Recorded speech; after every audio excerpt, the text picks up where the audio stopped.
Hi guys, இன்றைக்கி நம்ம பார்க்க போகிறது ஓ மை கோஸ்ட்டோட எபிசோட் 1 தான். அதுக்கு முன்னாடி நம்ம சேனலுக்கு யாராவது புதுசாக வந்தீங்க அப்படின்னா மறக்காமல் சப்ஸ்கிரைப் பண்ணிங்க.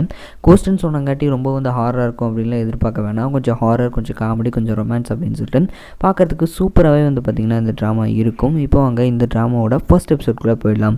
ஸ்டார்டிங்கில் பார்த்திங்க அப்படின்னா ஒரு ஆம்புலன்ஸ் தான் காட்டுறாங்க. நிறைய பேஷண்ட்ஸை பார்த்திங்க அப்படின்னா ஹாஸ்பிட்டலில் பார்த்திங்கன்னா அட்மிட் பண்ணிகிட்ருக்காங்க. இப்போ பார்த்திங்கன்னா நிறைய பேர் அட்மிட் ஆகிருப்பாங்க. பட் அட்மிட் ஆன எல்லாருமே பார்த்திங்கன்னா ஆம்பளை பசங்க. எல்லாருக்கும் என்ன பிரச்சனை அப்படின்னா சேமாக எல்லாருக்கும் பார்த்திங்கன்னா மூச்சு திணறல் ஏற்பட்டு தான் பார்த்திங்கன்னா ஹாஸ்பிட்டலில் அட்மிட் ஆகியிருந்திருப்பாங்க.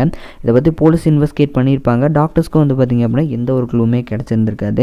இப்போ ஒரு பொண்ணு பார்த்திங்க அப்படின்னா எப்படியாவது இவங்க கூட இருந்துடலான்னு பார்த்தேன், அதுக்குள்ளே பயப்புள்ள மூச்சு திரண்டி போயிட்டானே அப்படின்னு சொல்லி ஃபீல் பண்ணிகிட்டு இருக்கோம். அப்போ அந்த பொண்ணுக்குள்ளேருந்து பார்த்திங்கன்னா ஒரு ஆவி பார்த்திங்கன்னா வெளியே வரும். இவங்க தான் நம்ம செகண்ட் ஹீரோயின். நம்ம செகண்ட் ஹீரோயினை பொறுத்த வரைக்கும் பார்த்திங்க அப்படின்னா வாழும்போது சிங்கிளாகவே வாழ்ந்துட்டேன், செத்ததுக்கப்புறமா சிங்கிளாகவே இருக்கேனே அப்படின்னு சொல்லிட்டு ஒரு ஃபீலிங்கோட சுற்றக்கூடிய ஒரு ஆள் தான் பார்த்திங்கன்னா நம்ம செகண்ட் ஹீரோயின். நம்ம செகண்ட் ஹீரோயினை பொறுத்த வரைக்கும் பார்த்திங்க அப்படின்னா